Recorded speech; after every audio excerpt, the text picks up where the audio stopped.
Hello, good night to the viewers. Good night to the guests. Good night to the co-hosts. Good night, everyone, to this legalized program this 23rd day of March 2025. Welcome, Aisha, the co-host of the program. But before I introduce you formally, I want to extend gratitude to Mr. Simeon Collins, who, when we decided we wanted to have a co-host for the program, we were searching around and we asked him. He stepped up immediately, and really want to thank him for having participated in the program. I'm sure sometime in the future we will see him, hopefully in this field of expertise. But we just want to say thank you to him.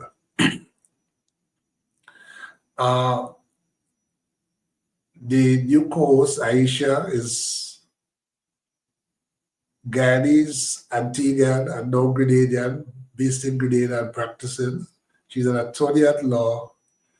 And I can tell her I have already received some feedback from some people who said that they have seen her in court and they are really excited to follow her progress. Tonight's topic, we will focus on the recent threats by the Donald Trump administration, President Trump administration in the US against Caribbean governments, threatening to impose sanctions in the form of visa revocation of leaders and ministers and so of different Caribbean governments if they fail to bring an end to the program whereby Cuban doctors are based in Caribbean countries on the ground, providing services to Caribbean people. We have with us, as I said, we have with us Dr. Jacqueline Guardia Martinez. She currently serves as the senior lecturer at the Institute of International Relations at the University of the West Indies. Prior to this, Dr. Martinez held the position of associate professor at the University of Havana and was a research associate at the Cuban Institute of Cultural Research, Juan Marinello. Dr. Guardia has actively participated in numerous academic conferences, delivered lectures, and fulfilled teaching responsibilities across North America, Latin America, Asia, Europe, and the Caribbean. She's a member of the Cátedra de Estudio del Caribe, Norman Gervan, at the University of Havana, and coordinates the Classical Working Group on Crisis Responses and Alternatives within the Caribbean. She earned a PhD in economics from University of Havana. Good night, Dr. LaGuardia. Good night, everyone, and thank you for this invitation. I really appreciate the opportunity. We also have with us Mr. Ian Samuel. Daniel. Mr. Ian Daniel, sorry. I'm becoming famous for misnaming people. I'm so sorry about that. I do apologize.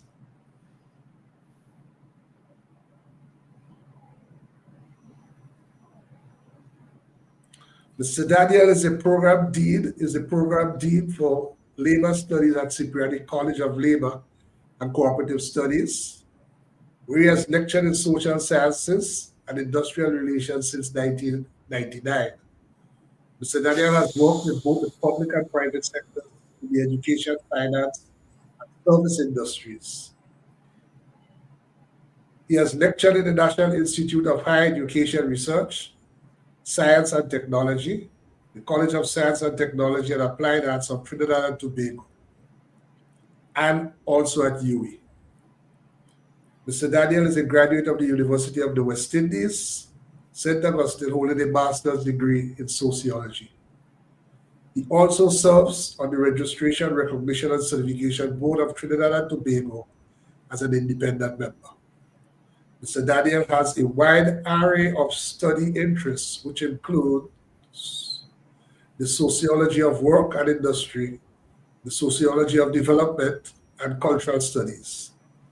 He's also an avid amateur photographer, artist, and poet. Good night, Mr. Daniel.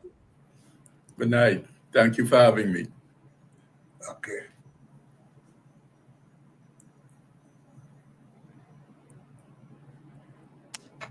So,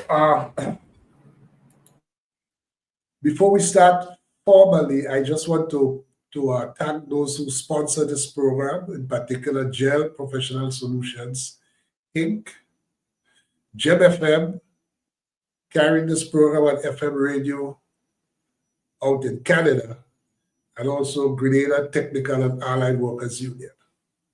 Attention all workers, your health and safety at work are critical. At Grenada Technical and Allied Workers Union, we are dedicated to ensuring you have a safe and secure work environment. If you encounter unsafe conditions or are involved in an accident, take immediate actions. Report it to the company, your shop steward, and make sure it reaches your union. Your health and safety is a priority, and a strong union means a strong voice for your rights. Don't wait. Address concerns right away and protect your well-being. For a safer workplace and a better quality of life, stand with the Grenada Technical and Allied Workers Union. Together, we can create a safer, healthier work environment for everyone.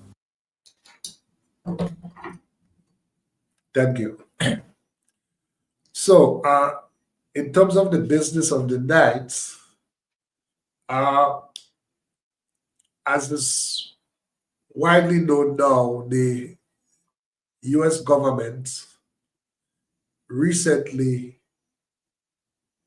issued a directive, order, a threat to Caribbean countries, and that has been confirmed by several Caribbean leaders by way of protests, that if they do not discontinue the medical assistance program with the government of people of Cuba, whereby Cuban doctors come on the ground in Caribbean countries and provide much needed, highly valued medical services to ordinary people in the Caribbean who otherwise would not have the benefit of such services. The government of the United States wants to end this program. The legal justification that they have put forward for these threats, that position, is their claim that the provision of these doctors to serve in these Caribbean countries amount to trafficking in human beings, human trafficking. As absurd as it sounds, it is still an issue that we think just at the outset of the program we should interrogate and hopefully lay to rest in terms of our discussion, and then we can go to the real issue as to why at this time this position is being taken. So I just want Bentley, if you can put up for us the key parts from that piece of legislation.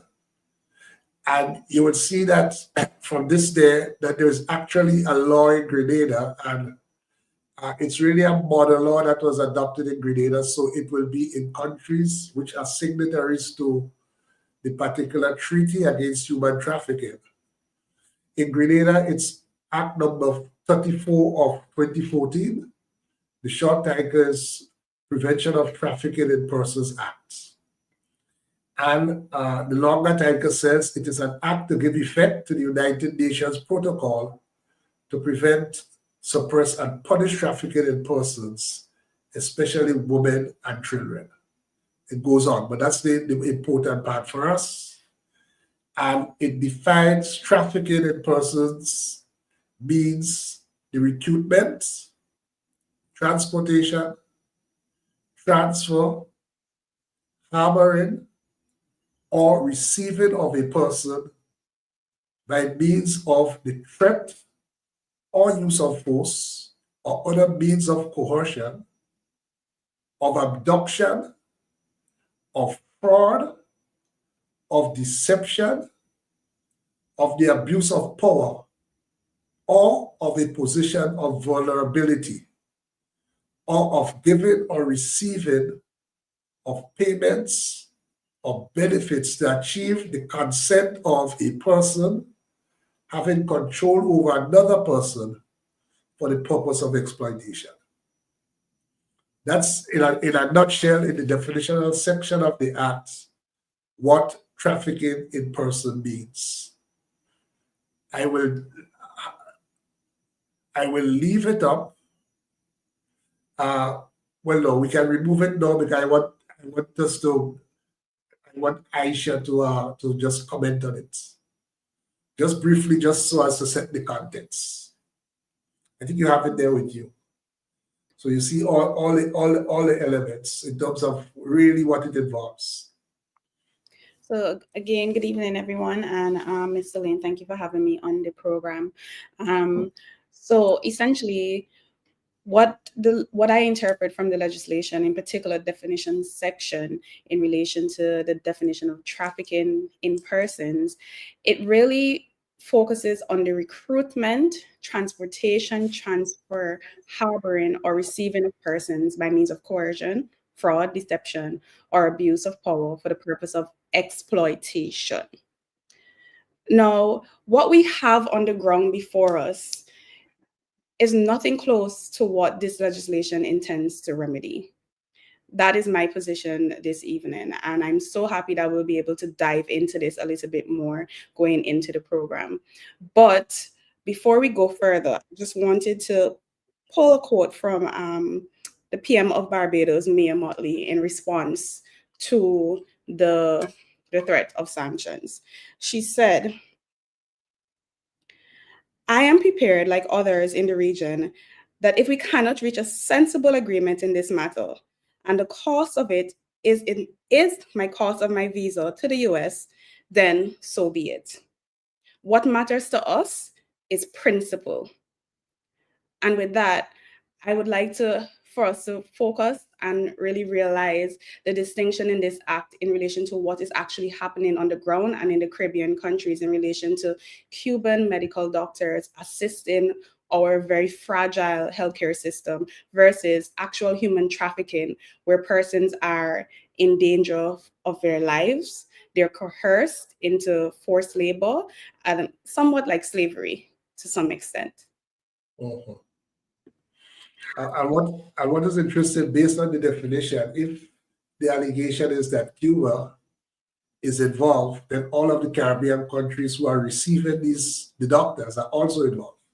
So it's also an allegation against our countries. It's certainly, and this is on an international stage, and it would be very bold of us as a region to take the position that we are indeed facilitating human trafficking at a large scale, regionally.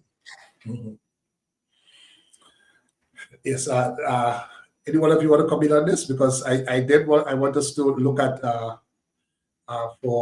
in terms of how that program operates. I saw a former ambassador from Grenada explain how the program operates, but any one of you can comment. You are muted, Doc.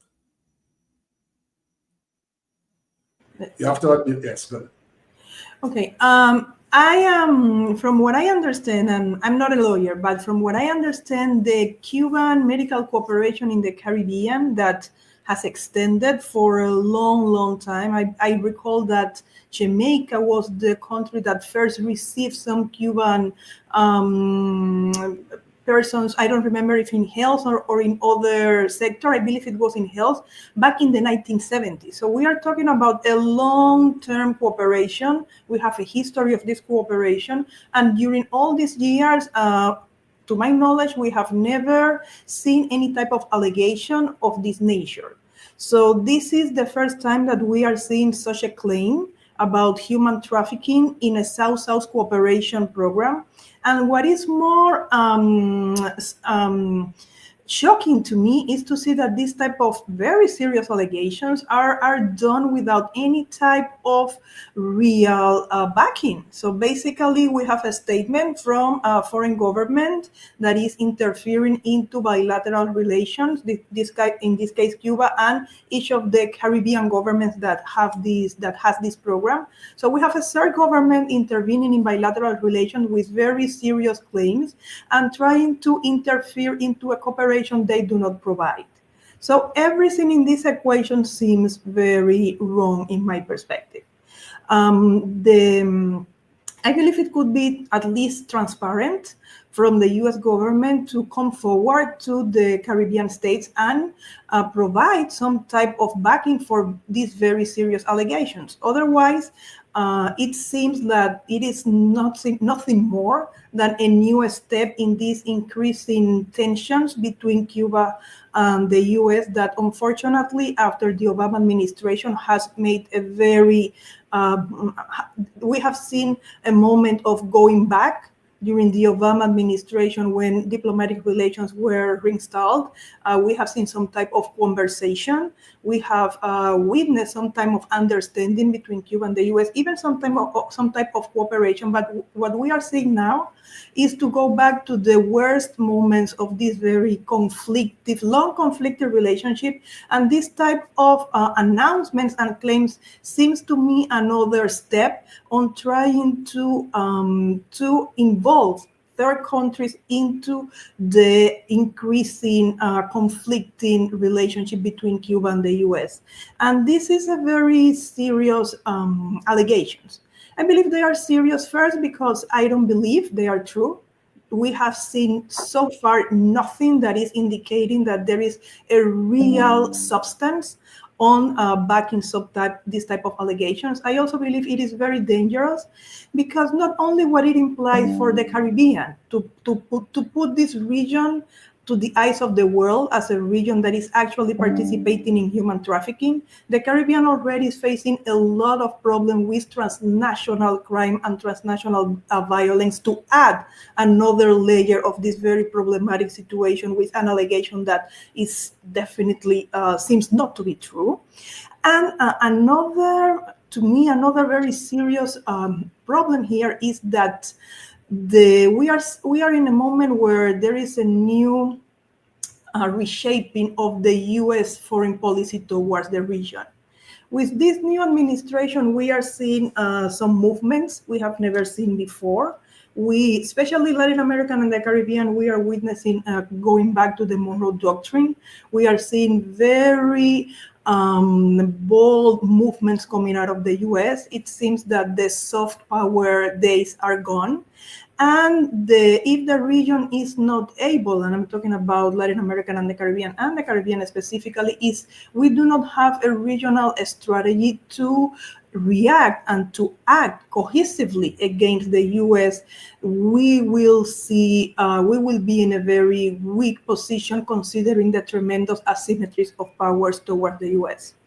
In the past, the Caribbean region has been very successful on articulating collective responses in foreign policy to external threats. And actually, establishing diplomatic relations with Cuba is an example of it. Let us remember it happened in 1972, a moment where very young Caribbean countries were basically coming to political independence. So we are talking about young, small states that had a lot of challenges to be important and influential actors in foreign policy. And establishing relationships with Cuba at the time was a very bold act. At the moment, no Latin America country except for Mexico had diplomatic relations with Cuba because of US pressure. And it was the Caribbean that was able to break this type of isolation policy. But it was possible because the Caribbean acted together. It was a collective act from Trinidad and Tobago, Jamaica, Guyana, and Barbados.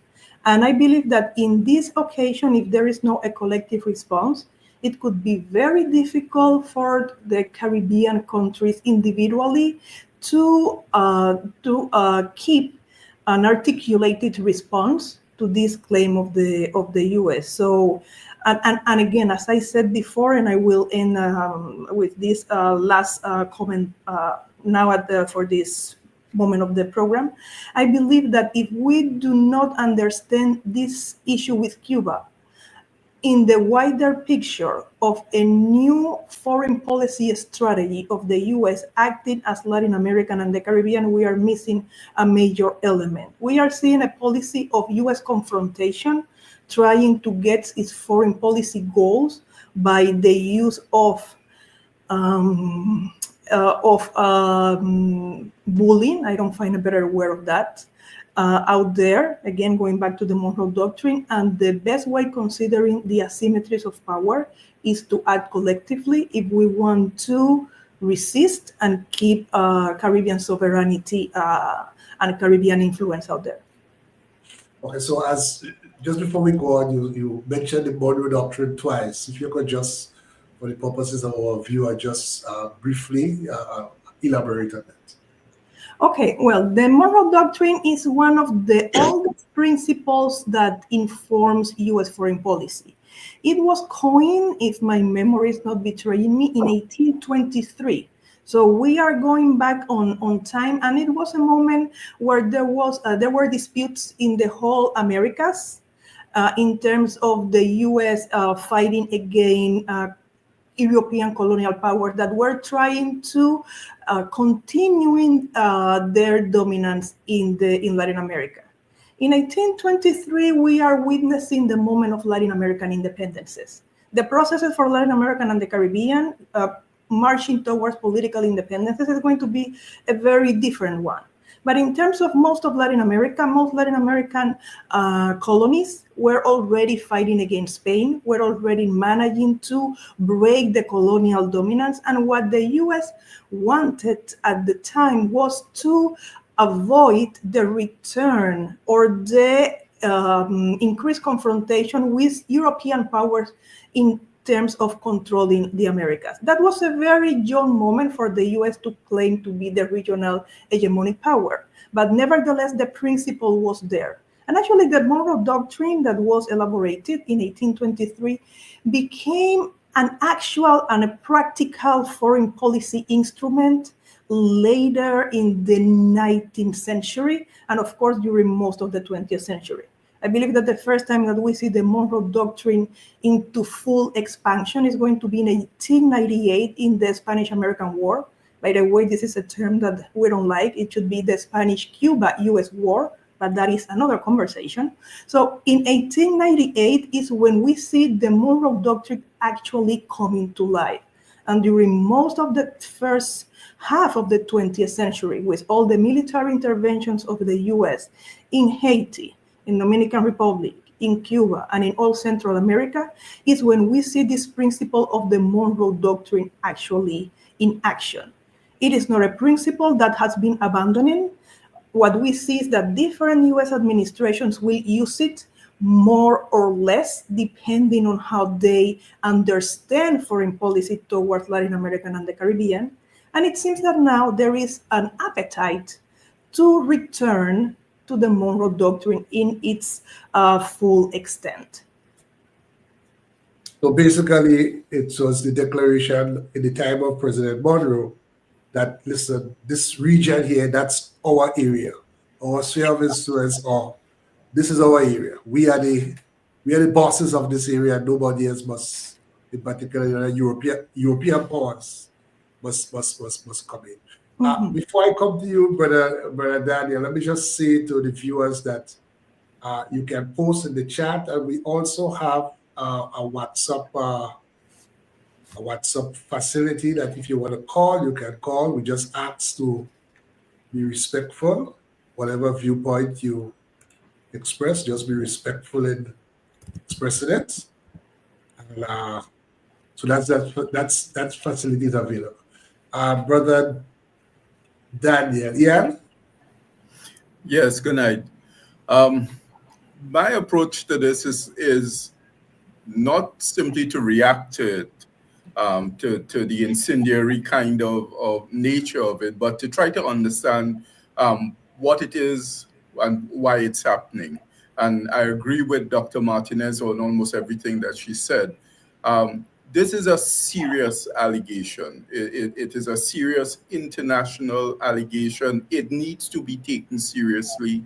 But the question is, how do you take it seriously in the way that it has been done?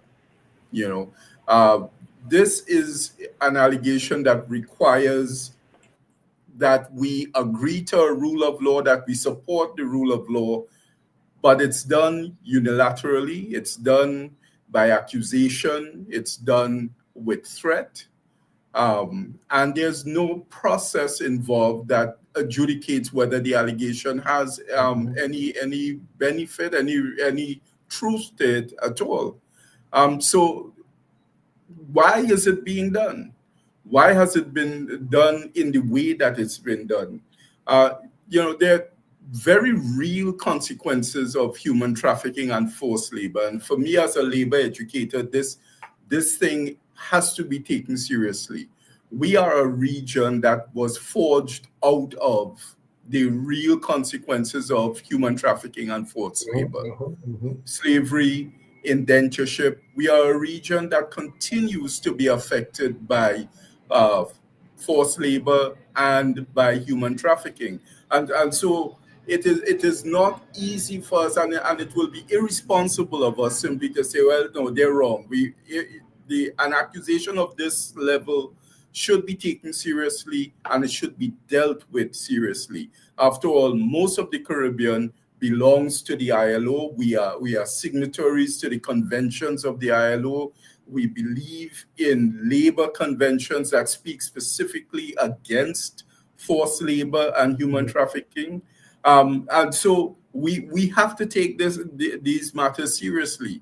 To look at the scenario and to think that the governments of Trinidad and Tobago and Barbados and Jamaica and so much of the Caribbean would cavalierly enter into a scenario that involves human trafficking is really kind of disrespectful to the region. It does not take into consideration the impact of our very competitive partisan politics and of our civil society networks that I think would hold governments to account for entering into something that could be as illegal as this. So to throw it out there as if, we are unaware of the illegality that we are engaged in, it is in itself disrespectful. And, another part for me in this opening discussion is that it kind of ignores and does not give a valid look at exactly what Dr. Martinez was talking about earlier. The fact that our region has serious issues with structural inequalities that affects public access to healthcare. And to think that the region's engagement in this kind of an exercise, in this kind of program, has anything to do other than with the provision of healthcare services to very vulnerable people in our societies in the context of our structural inequalities is actually kind of callous. And so we need to ask ourselves, why is it being done? If you have no transparent process that provides evidence, then why is it being done in this kind of belligerent manner? And so I want to stop my opening comments there. Yes. Aisha, you want to come in? Yes. Sorry about that. So, Ian, I heard your opening, and Dr. Martinez, I heard yours as well. A question for Ian in relation to labor laws and his field of expertise. So, do you believe that we can find some middle ground with respect to labor rights and also the need for medical assistance? And based on your experience and background in these type of issues, do you believe that there are labor issues to the forefront that we ought to be concerned about as a region? I think there are. I think that they are very real. Anytime you have people moving from society to society, especially societies that have structural problems, that are developing societies that have issues with laws, that have issues with rights, you do have to look at what is the impact of people moving in a structured and unstructured manner from one society to the next. What's the potential for people to be exploited? As we said, the human trafficking legislation is all about focusing on the exploitation of people who are moved. And so, yes, one does have to pay attention to how people are moved from one society to the next and how they are treated in the receiving society, how they are treated by the people who organize the programs. Is there a middle ground? I don't think so. I think that human trafficking is human trafficking, exploitation is exploitation. If you make the accusation, you have to prove it. There must be evidence that shows that this is what is going on. And if it turns out that a program that we are using to take migrants to Canada, to take migrants from Venezuela to anywhere is built on exploitation, then it has to be dealt with. But you can't simply throw the accusation into the air and say, there it is, we've proven it, we're going to take action against you. So we do have issues of people moving around the region. The region is a transportation nexus. People coming from the old world, moving to the new, people moving in and out of our societies. So you do have to pay attention with regulating the way people come into your society, with regulating the way people are treated in the labor force. That's an absolute requirement according to international law. Does this situation meet those kind of criteria in terms of the accusation of wrongdoing? I have seen no evidence of it. I have seen no offer of evidence for it. Which leads me to the second part of your question, which is the very real need for health services in our societies. Our societies are post-colonial societies, are impacted by unequal relationships with developed societies. We have problems providing basic health care in our societies, and particularly in Trinidad and Tobago, there's a kind of bifurcation of healthcare availability where if you're wealthy, you're good. If you're vulnerable, not so much. And so the program that we're talking about, I have benefited from the program. So like I know that there is real benefit for it, and from it, and I am grateful for it. If there is an issue of exploitation, then I need to find out what evidence there is. And if you cannot prove your accusation, then I am unwilling to say anything against this program. Aisha.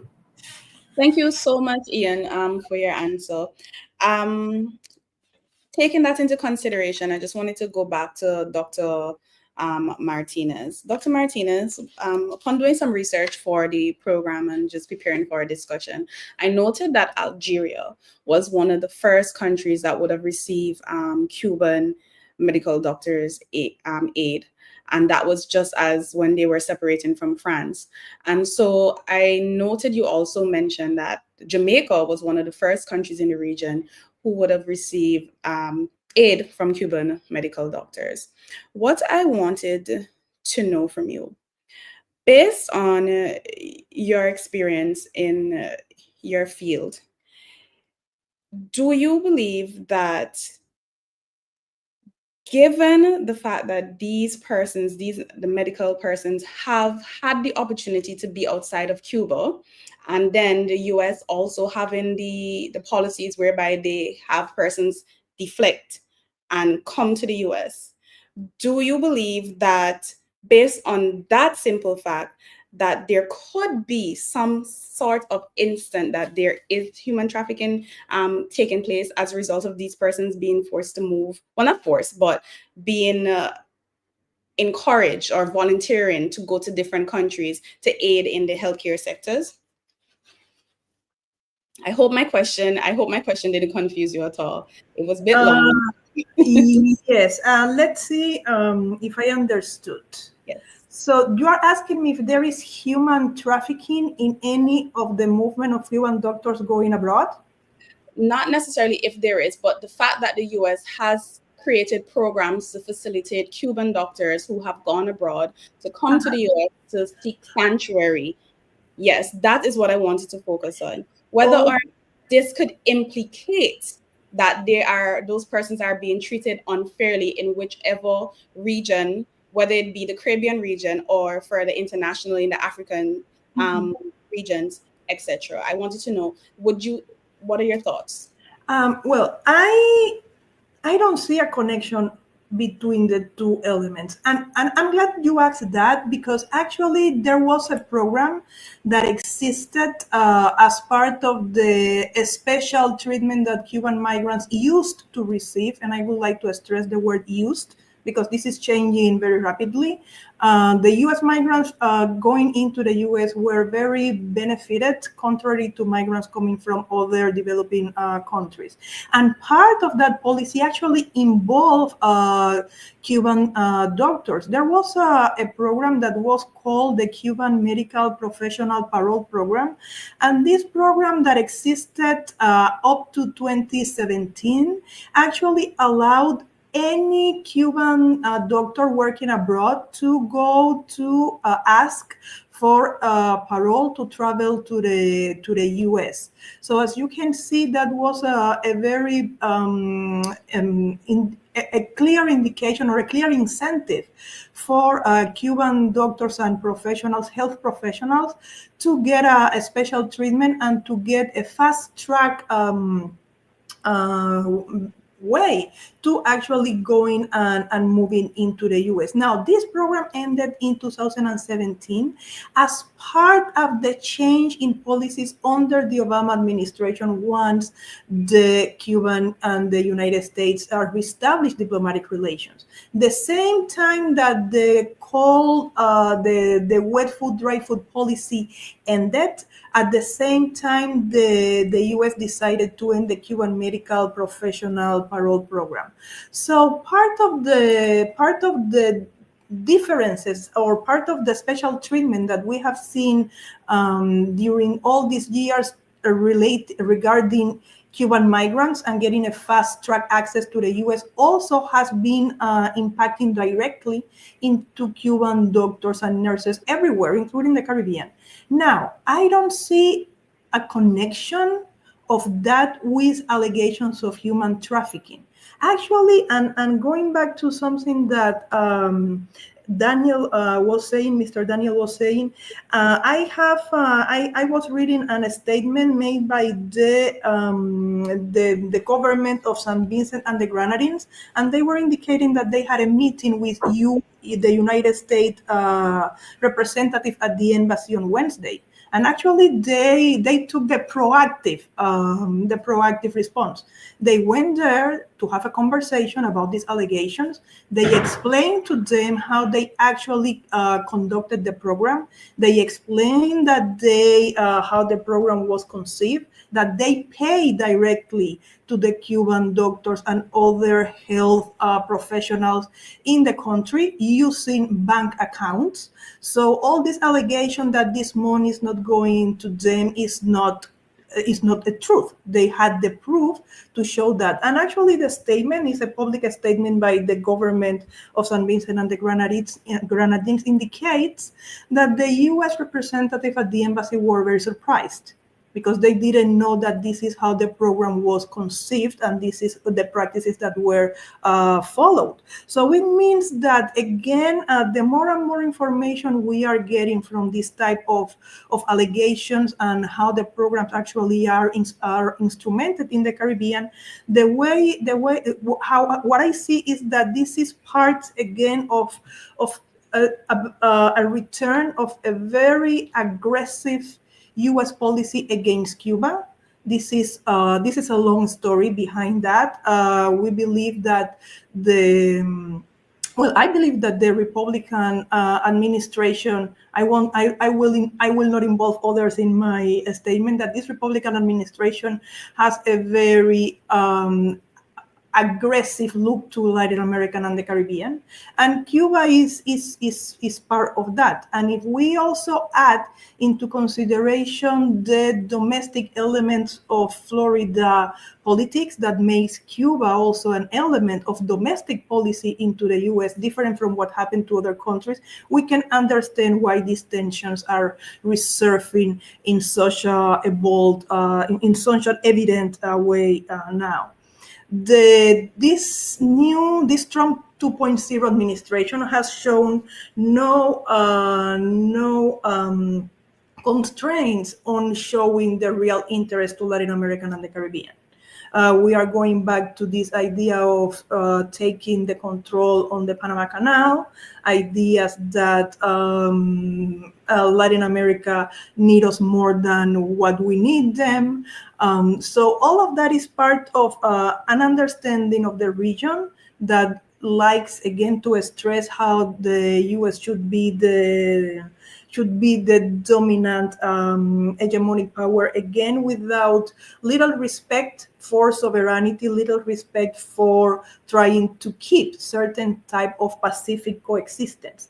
And again, my concern is how the Caribbean could be able to resist that, because the Cuba issue or the Cuban doctors issue is one element of a wider picture.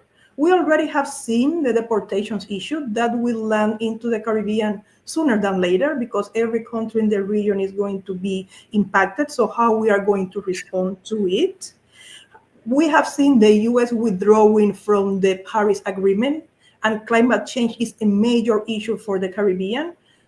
What is the impact of this policy for us? We have seen the U.S. withdrawing from the WHO and PAHO, and not giving, and actually not moving forward with cooperation for the Caribbean. This is a region that needs development cooperation, and the little cooperation or the limited cooperation that we have or we could access from the U.S. seems to be now pending in very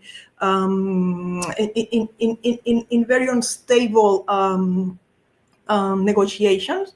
Actually, there is an idea coming out of the U.S. government that cooperation, development aid might not be the priority in terms of their engagement with the world. So what is part of this conversation, and since I'm coming from international relations, should be how the Caribbean is going to design a response to a rapidly changing U.S. foreign policy that is not taking into consideration the real development needs of this region. What is going to be our approach to it? And I believe that a mistake could be to abandon your traditional trustable cooperation partners, in this case, Cuba. But what is interesting to me is that this element is a symptom of a lot of new development that we might see in the future. So this is a good wake-up call quite early for us to understand that a regional collective response is important today more than ever, and that CARICOM foreign policy consensus should be today more strong than ever, because those are the times when we do need this. Yes, and I think I really do agree with you, Ian and Dr. LaGuardia, that this is not something we should just dismiss, these allegations. We should just not dismiss them lightly to say that, look, this is foolishness. And in that regard, clearly the response of the government of St. Vincent's admirable. And the thing is that medical assistance, Cuban medical assistance, is something that resonates with Caribbean people. So actually, it is a good issue to really mobilize and, in fact, put the people of the Caribbean on alert as to what may happen going forward. That fits in with Dr. LaGuardia's point in terms of this probably is just the start of something. But I wanted to ask you, Doc, do you believe that the identity, the person who is actually the Secretary of State in the U.S. now being of Cuban descent, do you believe that it has the policies we are seeing has anything to do with it?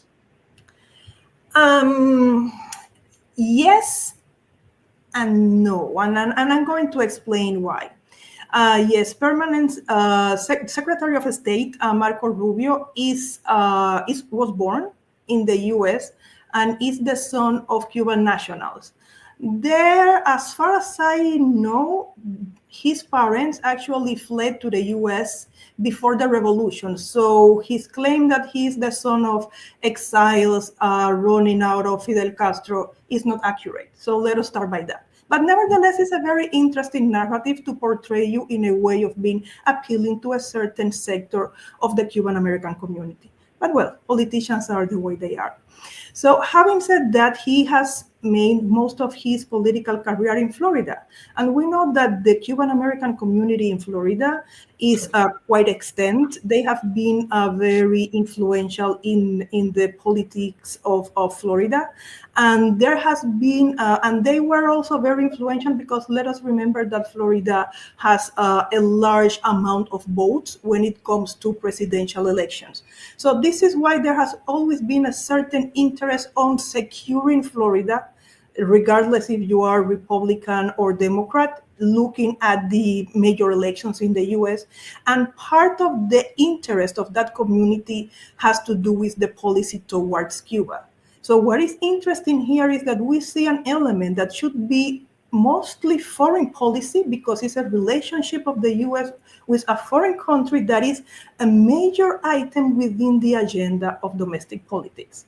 So definitely this is part, not the only reason, but this is one of the reasons of why the US-Cuba relation is following other channels different from the relation of the US with other Latin American and even former socialist countries. So there are a lot of elements, but this is a major one. Of course, for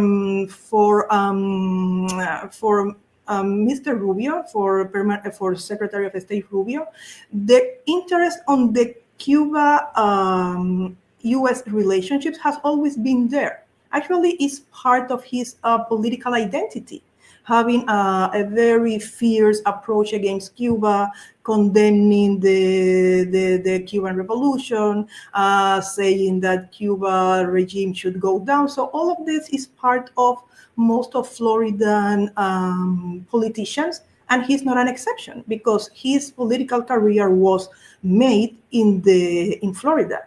So I believe that part of this situation that we see now is very aligned to his historical political visions. And is, of course, part of the visions that are shared by most Florida Republican representatives coming out of Florida. So, but at the same time, what I suspect is that there could be a danger in Mr. Rubio long-term political career because he's supposed to be the Secretary of the State of the U.S. He's not supposed to be the Secretary of State for U.S.-Cuba relations. So if in a certain extent his approach to Cuba is damaging U.S. relations, let's say, with the Caribbean or the rest of Latin America, he might like to reconsider the pros and cons of this policy that they are pushing now. So we'll see how it evolves, and this is why I believe it is so important for the Caribbean to craft a robust collective response to make the U.S. to understand, as we did in the past, that the U.S.-Caribbean relationship will not be a result or will not be subordinate to the U.S. interest towards Cuba. Because otherwise, first, that will be a damage to Caribbean sovereignty, of course. And also, it will be important in terms of solidarity to keep that instance that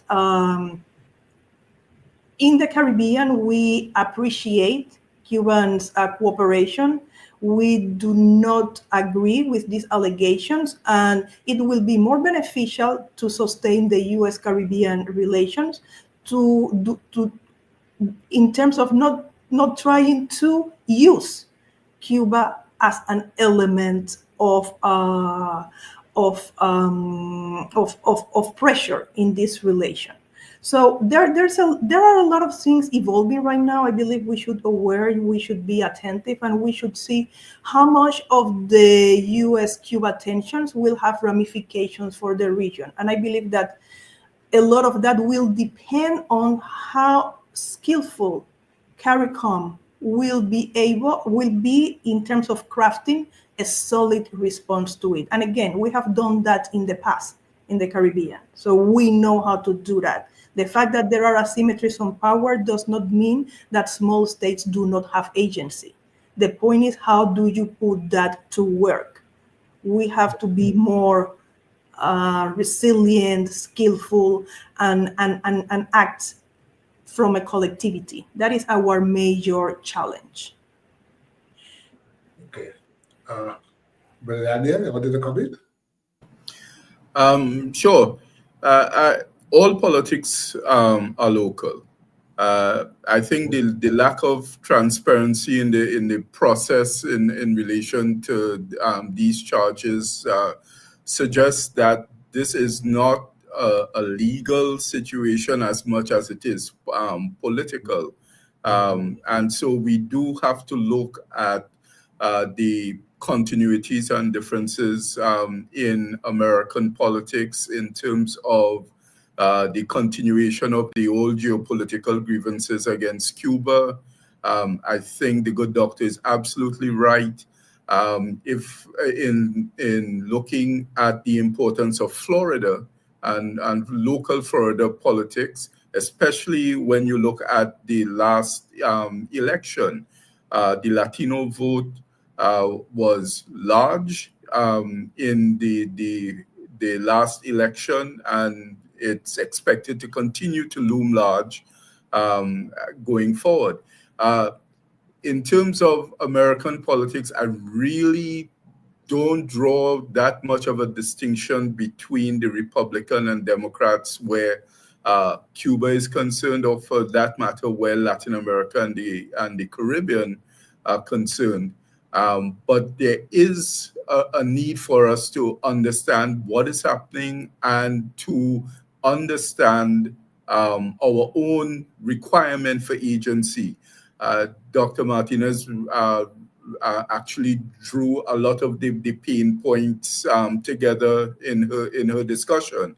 You have climate change as a real issue for the development, for the continued existence, physical and economic, of the Caribbean region.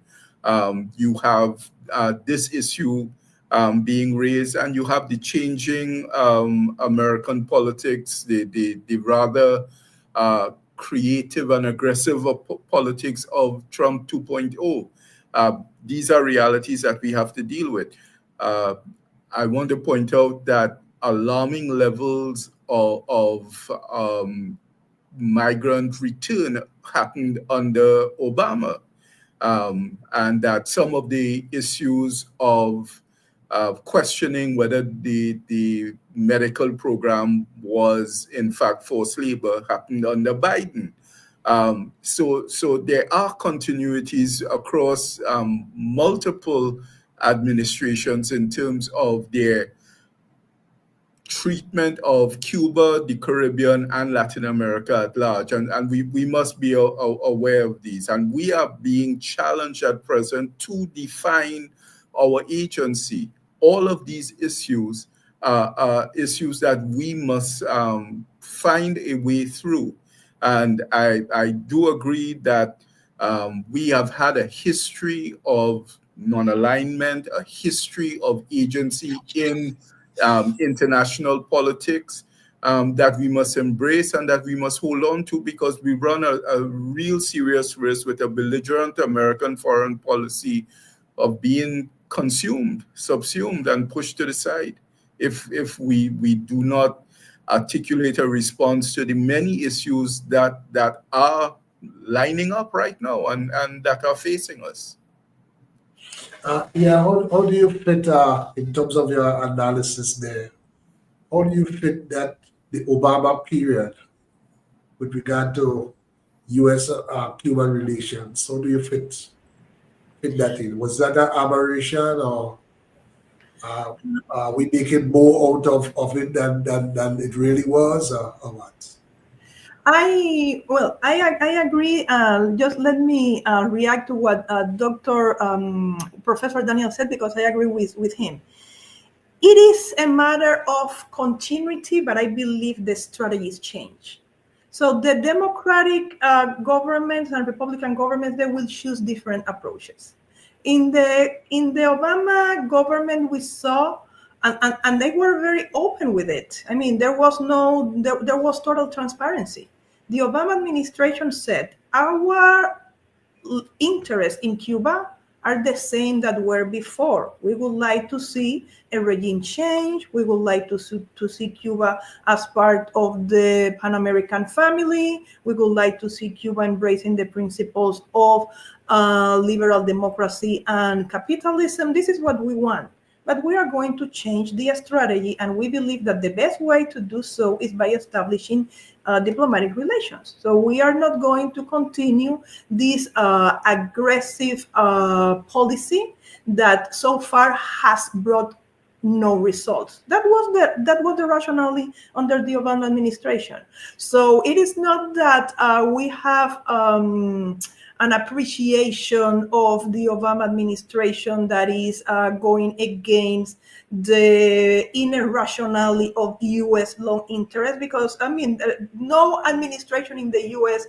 will go against the long-term and state interest of the U.S. They were just trying something different, considering that the approach followed after 1959 didn't work. And Obama, being a younger politician with fresher ideas, with no commitments to the old politics of to breathe.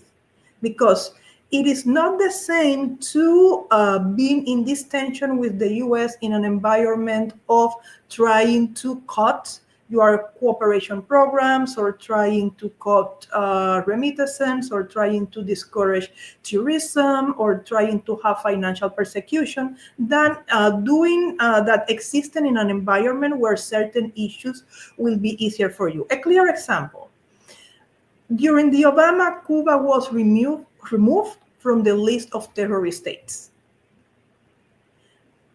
during, and that is something that the first Trump administration changed. So during the first Trump administration, we saw Cuba going back to the list of terrorist states, a list that Cuba still is today. So as you may understand, it's not going to be the same for any transnational or any enterprise in the world to engage in any type of financial, trade, economic relation with a state that is in the list of terrorism. Just that is a major change between how two governments are going to implement their strategies toward Cuba. So even if we are not, and I agree with that with Professor Daniel, there is no major change in the principles of the U.S. foreign policy. But yes, there are changes in the way these principles are implemented. And believe it or not, these little changes can make a lot of difference for the everyday life of people in Cuba. So what we are seeing now is the worst version of how this policy can be implemented. So it is not only about the embargo / blockade / sanctions, you put it the name you want, we are talking about the same. It's not the same to live in a policy of persecution, financial, economic persecution. It's not the same of being in a list of terrorist states. It is not the same of being in a list of states that promotes human trafficking, that being interacting in an international environment with this type of restrictions are less. So again, these differences can make a major impact. So going back to the worst version is already been very dramatical for everyday life in Cuba. Aisha? Yes, thank you so much, Dr. Martinez.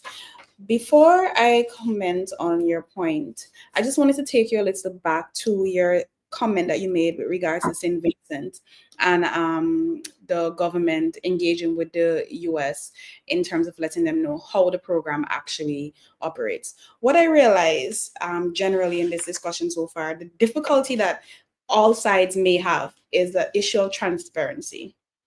It appears as though it is not transparent on the face of it how this program actually operates. How are doctors paid? How are doctors recruited from Cuba to come to the Caribbean? So do you think that there needs to be clearer public education about how the program operates in order to stop essentially, or to prevent the US from continuing in this course of action? Do you think that would assist? Well, I believe that transparency is necessary. And since we are in this problem, this issue right now, I believe this is a good moment for the St. Vincent authorities and other authorities to explain how they work. But at the same time, I believe that if governments will have to be out there explaining every detail of every cooperation program they engage with every country in the world, I don't believe this is what a government should do on an everyday basis. I believe that there could be, in order of establishing transparency, a way for concerned citizens, if they want to know, to go to a website, to a public archive, to somewhere that they can access to this information. So that could work, but at the same time going to the extreme of having, let's say, a public campaign of explaining the details of how governments interact in bilateral relationships, I believe that this is unnecessary. And to me, and of course that is my personal opinion, is a way of being extremely complacent or extremely polite with a request of the US that is not coming from anybody out there. Because I believe that we also need to understand that governments has a responsibility, and if we cannot trust our governments on acting in the terms of international laws, well, we have a problem too. I certainly agree with you, Dr. Martinez. And so, Ian, I would like to probably have your input on that. But before you go there, I just wanted, as a matter of the record, that Barbados also stated that during COVID-19, when Cuban doctors and nurse practitioners were present in Barbados assisting them during the crisis, they were paid the same amount as Barbadian doctors. And I just wanted that to be on the record, because the perception out there is that Cuban doctors aren't being paid on the same level as local doctors in some territories, and further to that, that their salaries are being withheld from them. So I just wanted that to be on the record. And now, Ian, I will just ask the same question. Do you think that there needs to be clear public education about the program and how it operates, based on what Dr. Martinez said? I'm happy to hear your view. No, yes. Because the matter has been raised internationally in this manner, I don't think that there's an alternative to it. I think that the larger principle should be he who accuses should prove his case. And so if you're going to make these kinds of statements, there should be an international process that is transparent, where you can actually make your case. That hasn't been done, but the matter has landed in the public eye. And so responsible government should, not in, I think, trying to be complicit, but in terms of explaining to their publics, this is the nature of the program. Yes, they should give some information and encourage transparency. And I want to make something very clear. From my perspective, this isn't just about Cuba, this is about the Caribbean as well. We need the healthcare assistance. Our societies do not provide sufficient healthcare infrastructure for all of the vulnerable peoples in our society. So from a very selfish perspective, I want this program explained, justified, and maintained if it proves that it is not guilty of these kinds of accusations. So, yeah, please explain. I think. Go ahead, Oh, Aisha. Excellent. So, Go Ian, ahead. based on your response, what you certainly do agree with Dr. Martinez to an extent, but I think the issue that would arise in all of this is, where does it end? And I think Dr. Martinez may have some concern about that, because as a sovereign state, why is it that I have to justify, or I have to publicly explain why my policies are this way, or what it is, my interactions with other governments? So, Dr. Martinez, do you agree with me? I think I've captured your point. Yes, I agree with that.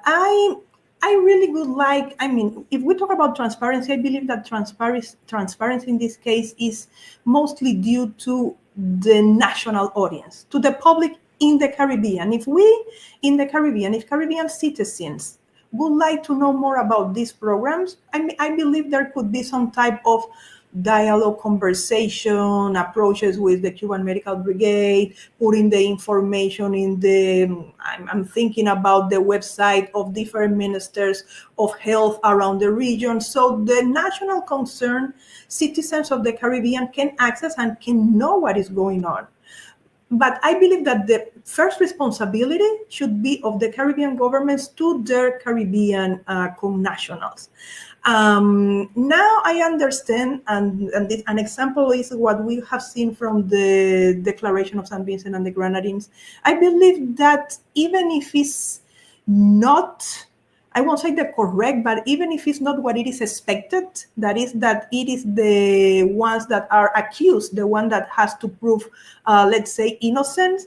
But considering the dangers of the situation and how many things are involved, I believe a good approach is to be the first to go and to advance information. So it is starting to dismantle this very negative narrative that is starting to grow out there.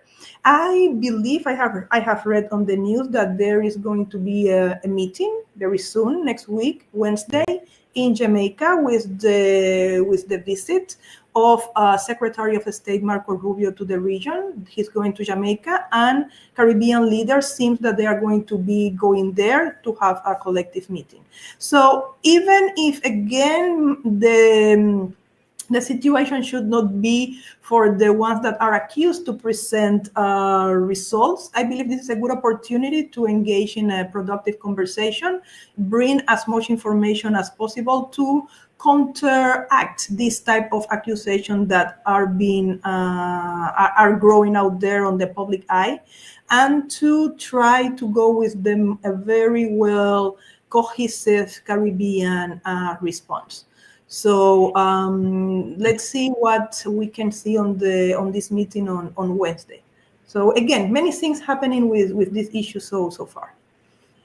Yes, I was going to say though that I think maybe the more appropriate term, certainly from the Caribbean standpoint, and the regard to the program, is probably lack of public education, lack of public information rather than transparency. And I think it is basically the statement from the US is seeking to take advantage of the lack of public education. But I don't know what others think. I think that with that allegation, the US is on a very weak wicket in the Caribbean. Maybe in the early 1960s, maybe even the early 1970s, the kind of propaganda they had at that time, that may have worked, you know? But many Caribbean people now have experience of engaging with Cuban medical professionals, both in the Caribbean islands and also in Cuba. You know, and I don't think that's an issue that they can succeed with in terms of having any negative impact with Caribbean people. But I just wanted to ask Dr. Martinez, and in particular, and also Ian, you can answer. Would you say that, Dr. Martinez, that the Cuban medical program, the Cuban medical program, and has been one of the high points, the highlights, the shining star of the Cuban Revolution? In terms of Cuba's cooperation after the revolution with other countries in the world, yes. And also domestically, the transformation that we had in the health system, I believe that the health sector, both domestically and in terms of cooperation, is one of the areas where major changes have been seen. Cooperation of Cuba with other countries happens in different areas: health, education, training of professionals, with the Caribbean, even in disaster risk management. But definitely, to me, the health area is the one that has been the most recognizable sector of this major South-South type of cooperation. Cuba has, I mean, I don't have the number of how many countries Cuba has sent medical cooperation, but even in times of COVID-19, we have seen medical brigades of Cuba going to countries and territories they have never been before. I remember that one of the first countries that was benefited actually was Italy. So how come that a poor country or a developing country is actually going and offer some type of medical help to a first world nation, developed country in Europe? So this is talking about the quality and the capacity that Cuba has had in these years to actually develop strong health professionals that have the capacity and the quality to go and to provide medical service around the world. So comparing the health cooperation to other type of cooperations, I agree that that could be maybe the most recognizable and the most human type of cooperation in terms of all the cooperation that Cuba is able to provide. And could that explain why, given the aggressive policies coming out of Washington now, that's why it is being targeted? That could be part of it, because they know that this is an important element of Cuba cooperation, that it also, and that it has, I mean, there are a lot of consequences attached to it. First, it is beneficial for the countries that receive the Cuban doctors and nurses, but it's also beneficial for Cuba in many elements, because these doctors and nurses are able to go to gain experience in other parts of the world. I remember read one interview to a doctor that went to Africa, and he said, I have seen in real life about diseases that I have just read in books. Because you know that there are endemic diseases around the world, that here in the Caribbean we might not have some diseases that exist in Africa. I remember that Cuba was very effective, actually joining forces with some US doctors on fighting cholera in Africa. But this is because there was a knowledge that Cuban doctors and nurses had before because of the years being out there and receiving training. Also, it is important in terms of the economic benefits, because even when a Cuban doctor travels, they are also able to get salaries in countries that might have a better rate in terms of salary to what they receive in Cuba. That is not a secret. So there is also the incentive of having a good salary compared to what they might be able to receive if they stay in Cuba. So there is an economic incentive, there is a professional incentive, and there is also, I believe, the nature of doctors of going where they are needed. I mean, being a doctor is a profession that requires a certain type of vocation. Not everybody is born to be a doctor or a nurse. You need to have a vocation and a love for public service. And people the doctors and nurses are willing to go and serve when they are needed. And let us also remember that Cuban medical cooperation is very diverse, because here in the Caribbean, we have Cuban doctors and nurses working in hospitals where they have conditions to work, where there is a certain type of even stability when they are not in a stressful situation. But the same, they are willing to come here and work in these conditions that allows them to work and have a salary. They are also willing to work in Haiti after an earthquake, or to go and willing to work in countries with a pandemic situation. So it is not always the idea of, oh, I'm a Cuban doctor, I'm a recognized professional, that I'm going abroad and get a nice salary just by being a doctor in very comfortable situation. There are a lot. That could be one day, but in your next assignment, you will be asked to go to not very comfortable or nice situations. So it also has to do with the type of vocation that you have in life. But again, being a doctor or a nurse is, I have a lot of admiration for this type of professionals, because it takes a certain type of vocation to help that might not be the common sentiment in most human beings. So, and I believe that this is also why this program has been targeted. And we can ask in the whole Caribbean, what is the experience of Caribbean citizens with Cuban doctors and nurses? What is the experience on how they are treated? What is the experience on how they feel when they go to this type of services? And that can talk a lot about the human quality of the Cuban health professionals. So yeah, that could be part of targeting this program.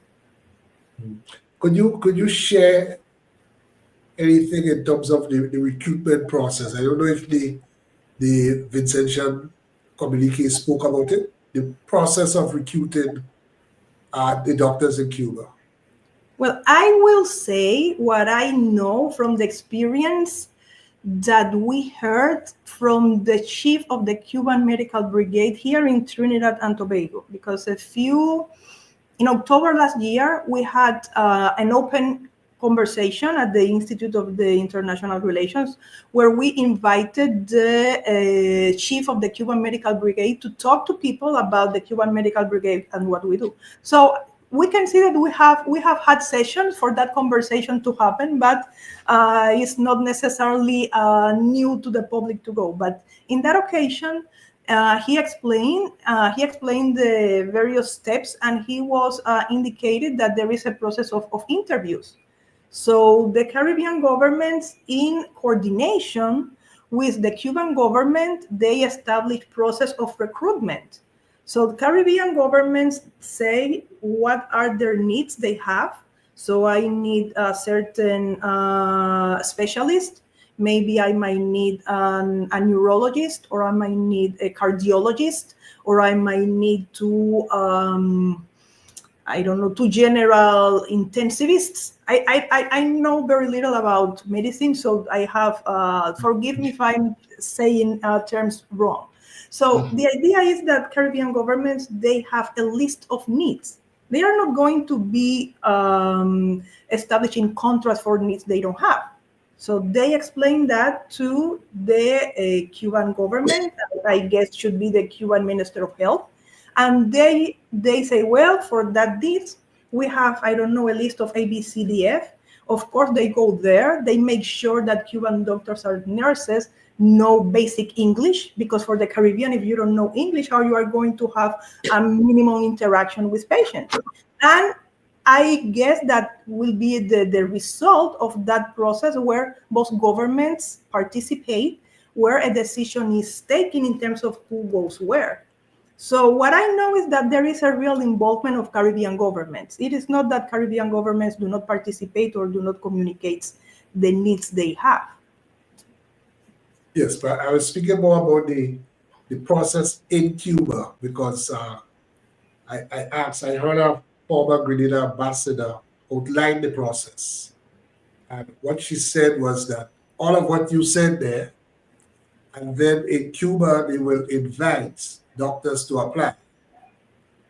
After they apply, they go through a process, and then finally, persons would be selected to actually go out to on these assignments. I asked that just to bring out the voluntary nature of, as I understand it, and what the ambassador explained, the voluntary nature of that process.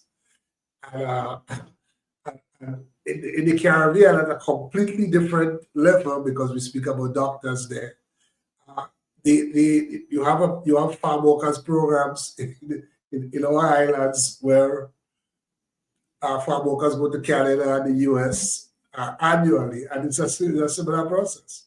They advertise, people apply, you go through a process, and then you go off, and there's never been any allegation with regard to that process. I've heard other allegations in terms of how the workers are treated, and so there have been some allegations about that. But I'm speaking in terms of the process. I've never heard any allegations. So it seems that there is more, as we say in Grenada, but there's more in the butter than the pestle with regard to that. Aisha, you wanted to come in? Sorry, Ms. Elaine. So with regards to I have a question for Ian that has been itching. The process itself, I have not heard much about how it actually goes on the ground in Cuba. So I'm definitely interested in learning more about that. But Ian, from a labor perspective, before we jump into that, how do we, because you mentioned earlier that in considering persons moving from place to place, there will always be labor implications. So how do we, and Grenada in particular, or Trinidad even, because that's where you are based, how does Trinidad ensure that doctors in particular who come from Cuba to work are treated fairly? I don't know if you have any insight into that in terms of your labor laws and the relationship between the doctors and government.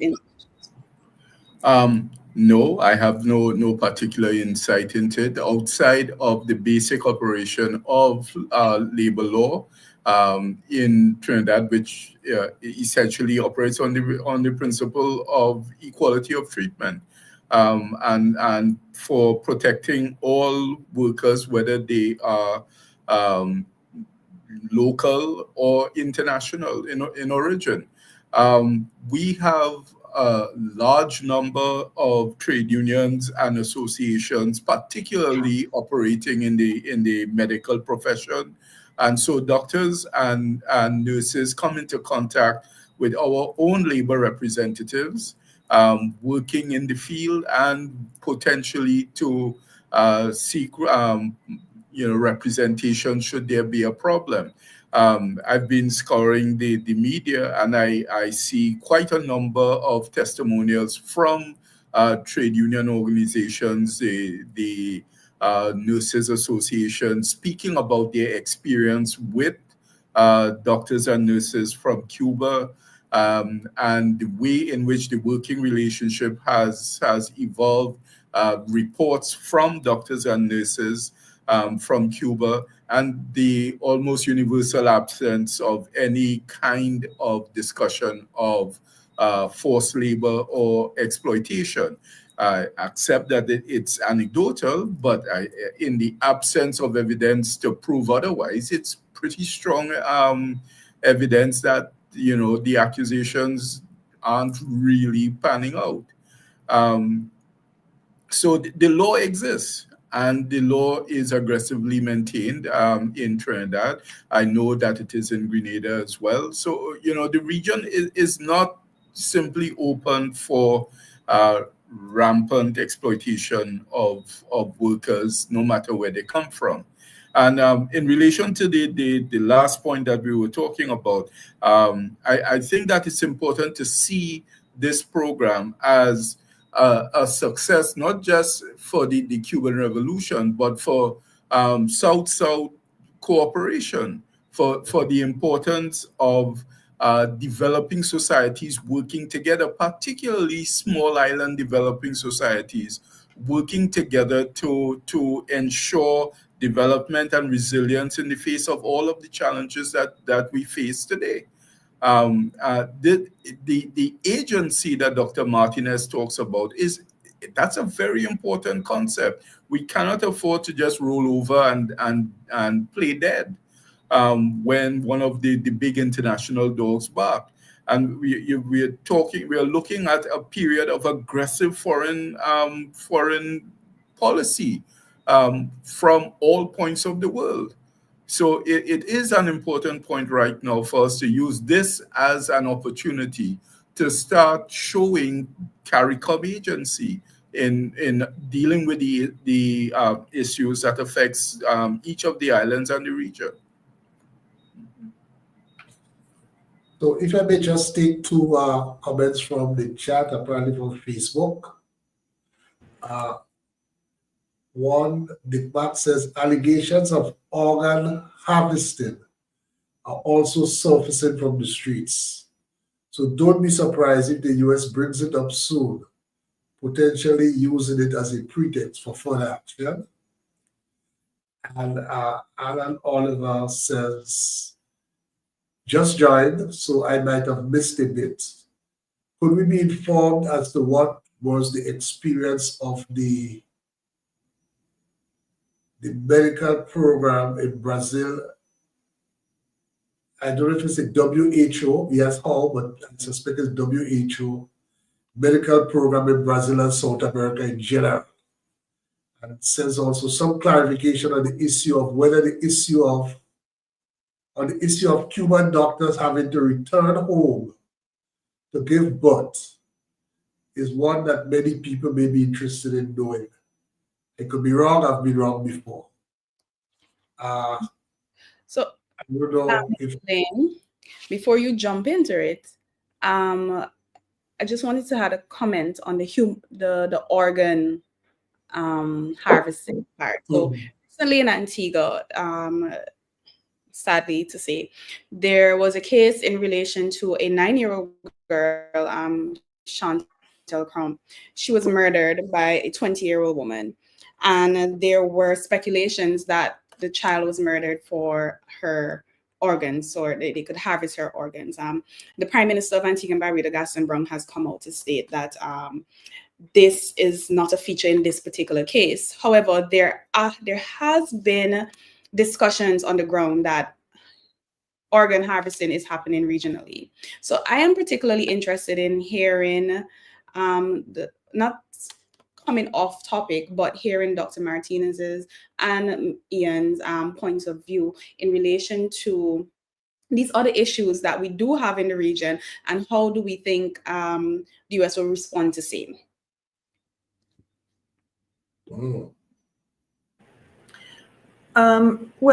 Before I forget about the process in Cuba, because I believe this is something that was pending. Well, my proposal, because again, I'm not a doctor. I mean, I'm a doctor, but not this type of doctor. I'm not a real doctor. I mean, real, but not a medical doctor. I'm not a medical doctor.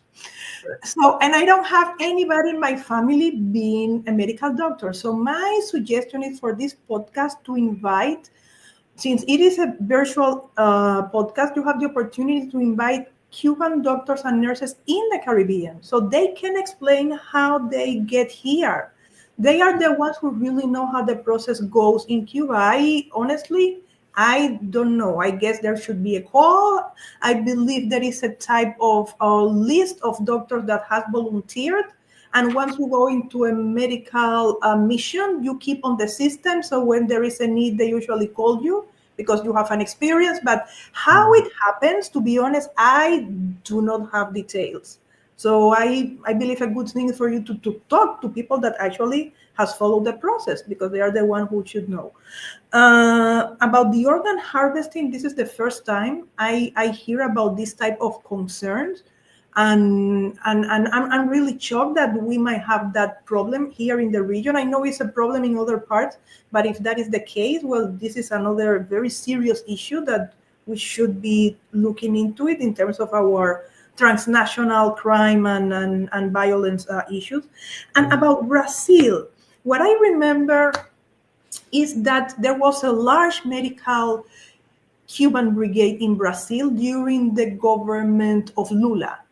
Because, of course, during progressive governments in Latin America, there was a large expansion on Cuba's South-South cooperation with the region. And, of course, in Brazil, we had a large representation of Cuban doctors that went to Brazil, to different areas in Brazil. When there was a change in the government in Brazil and we saw Bolsonaro elected as president, the whole political sign changed drastically. From a center left type of government, we moved to a very aggressive right type of government. Let us remember that Bolsonaro was kind of identified as the Brazilian Trump.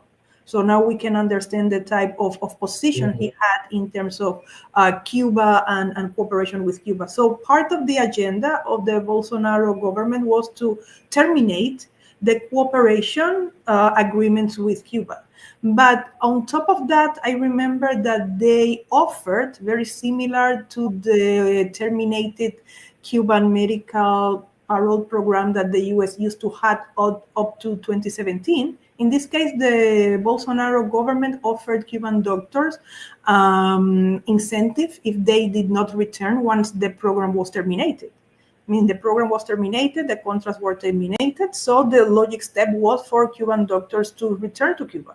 But there was some incentive, there were some promises to Cuban doctors not to return. So to stay in Brazil, and they were told that they will be get full recognition in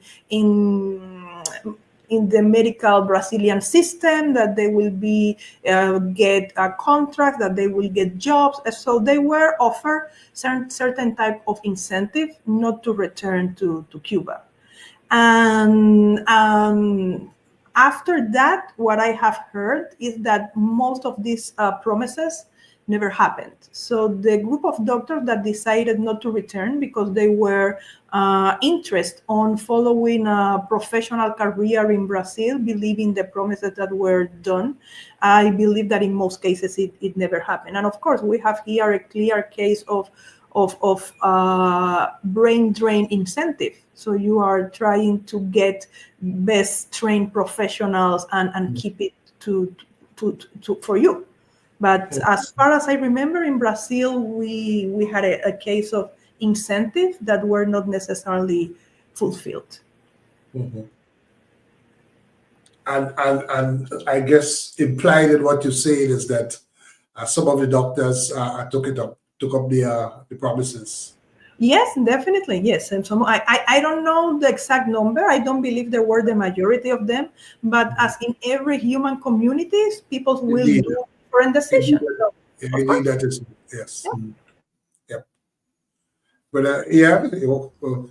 I think two important points came up in the discussion thus far. And one of them is that we need to see what's happening now in the context of the swing to the right in global politics, that it hasn't just affected the United States, but has been going on all over the place.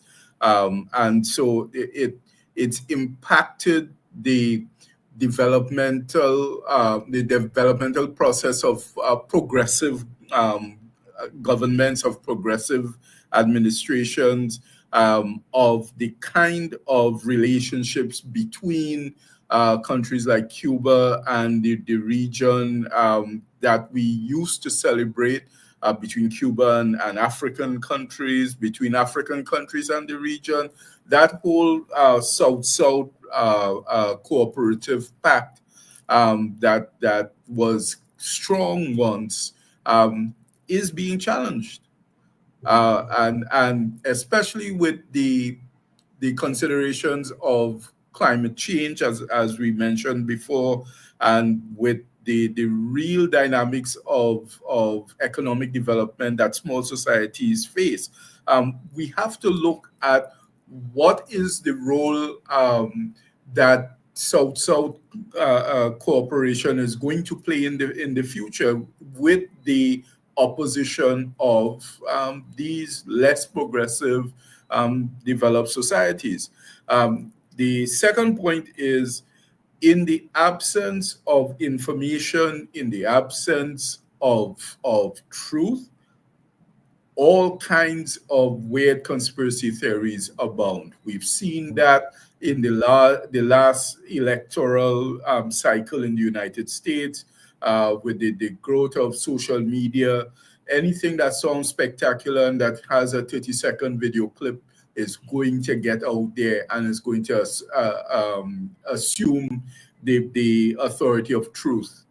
And so, yeah, people are going to believe in conspiracies of organ harvesting. People are going to believe in the conspiracies of COVID vaccine contamination. You know, these kinds of things will abound now. And so it speaks to a very real need not to be defensive, but I think to be offensive in giving information, in letting people know this is what we are doing and this is the benefit of our programs relative to you, and not simply say, well, hey, we're being accused, so we have to, defend ourselves politely. Mm-hmm.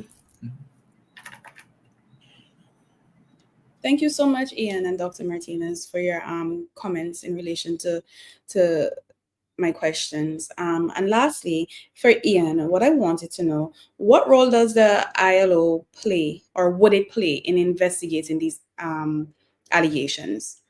Mm-hmm. Well, the ILO may not play a role in investigating the allegations as a police force, but member countries of the ILO do have to report on their countries on a regular basis, especially in relation to conventions that countries have signed off on, conventions such as forced labor.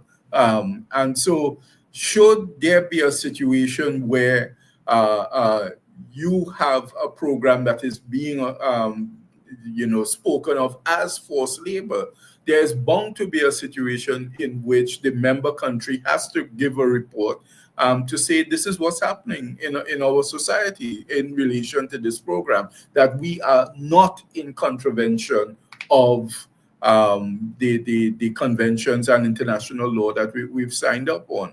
And like I said, we have fairly vibrant trade union and labor relations practitioners in our societies, so that the likelihood that a vast conspiracy of forced labor of professionals will take place without being challenged in our societies, I think it's kind of small. That being said, the accusation has been made. Let's ventilate it. Let the truth come out. Mm-hmm. And also the source of the allegation. I mean, it's not somebody in the backwoods somewhere saying that. It is the representative of the United States government. Well, the most powerful government in the world is making an accusation of this nature against some of the smallest societies in the world. Yeah.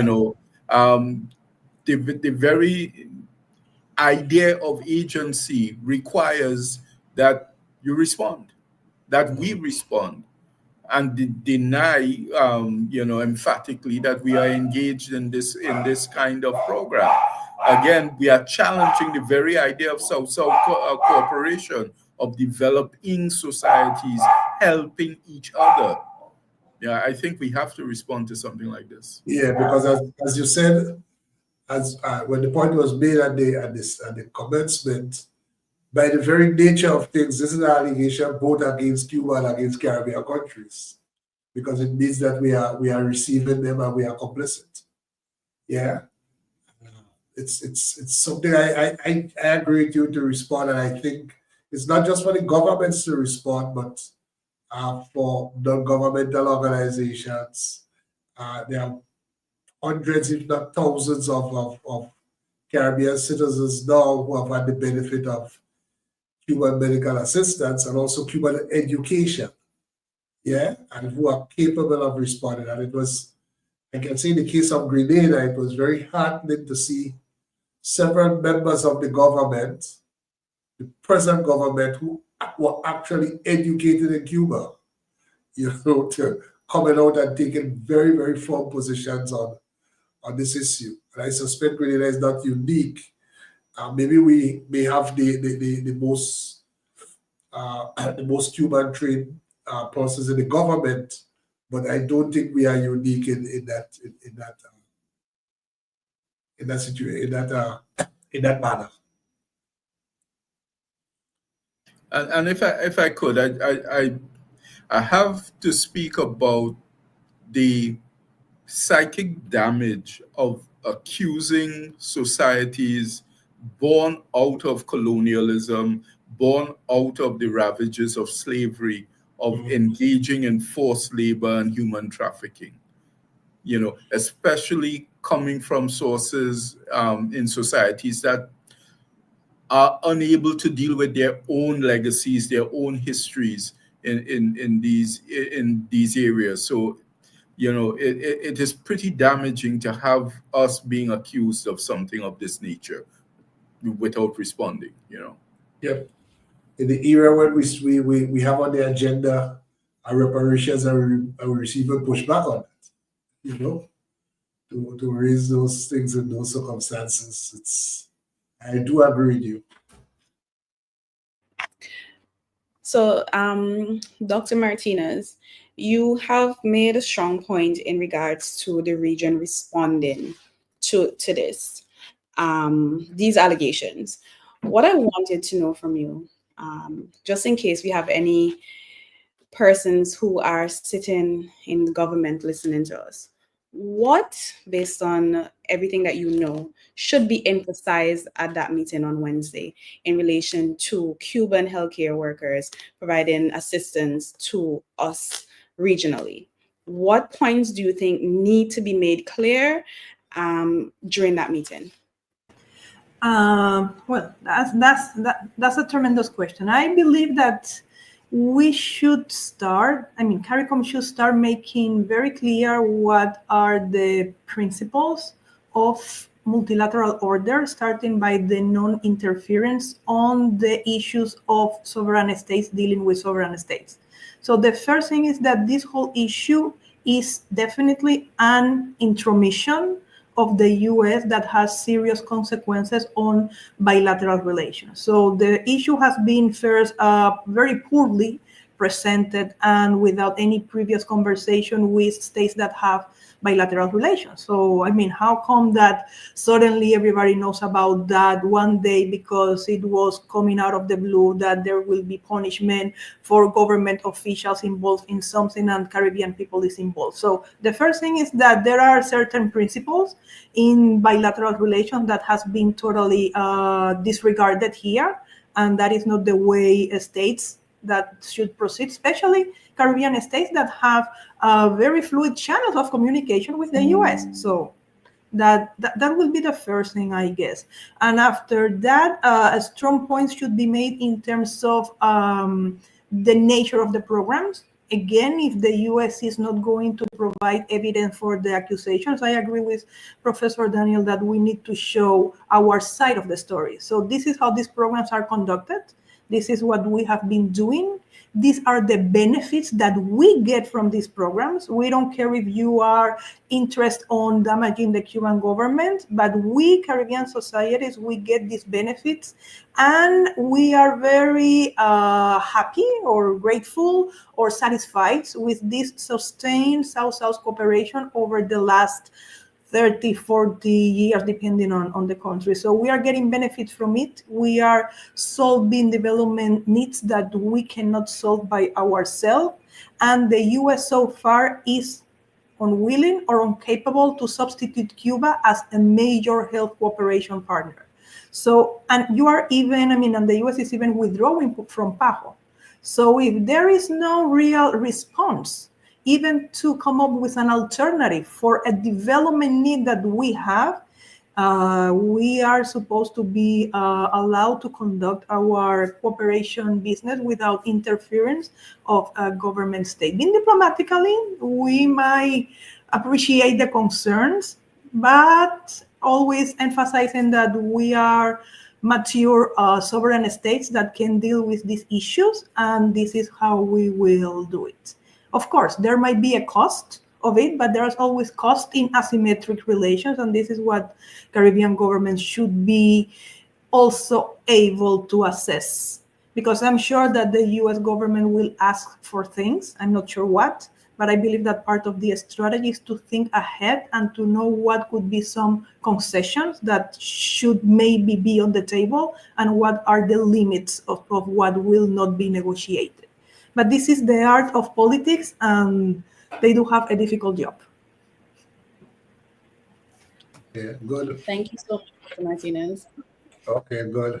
Also, though, I think one important point is that if at this time now you were to completely abandon and abolish that program of assistance, it could have a negative consequence, possible negative consequence in terms of both maybe the short and medium term in terms of stability in these islands.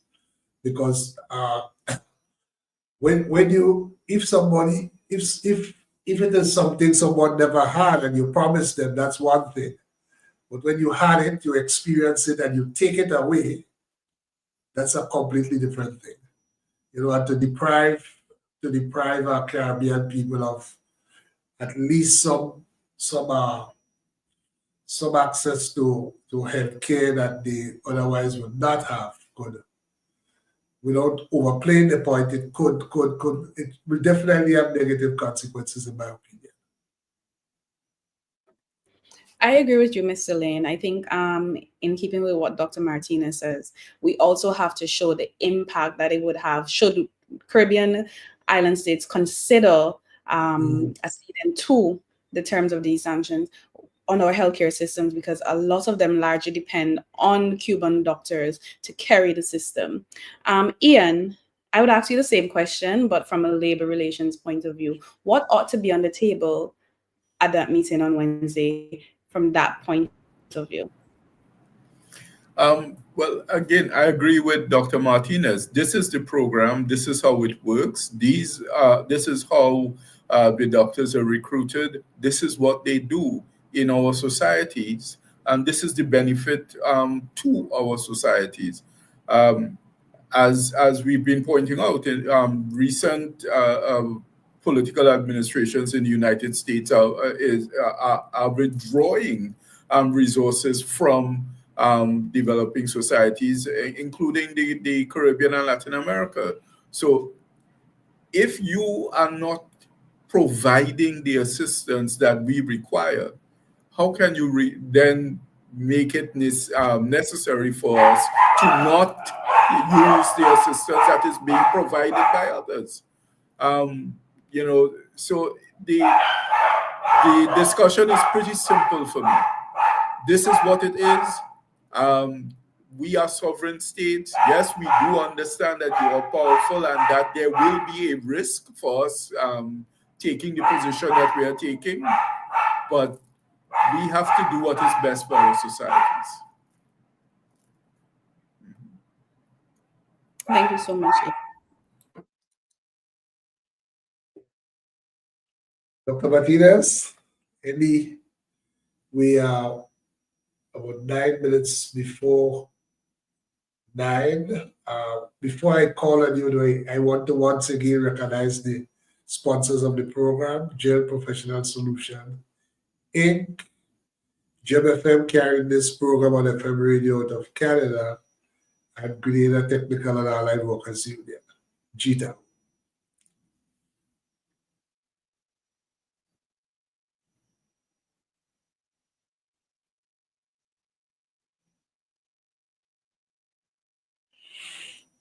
Okay, Dr. Martinez? Yes. Attention all workers. Your health and safety at work are critical. At Grenada Technical and Allied Workers Union, we are dedicated to ensuring you have a safe and secure work environment. If you encounter unsafe conditions or are involved in an accident, take immediate actions. Report it to the company, your shop steward, and make sure it reaches your union. Your health and safety is a priority, and a strong union means a strong voice for your rights. Don't wait. Address concerns right away and protect your well-being. For a safer workplace and a better quality of life, stand with the Grenada Technical and Allied Workers Union. Together, we can create a safer, healthier work environment for everyone. Yes, thank you. Yes, there was a question towards me or something that I missed. I'm not sure.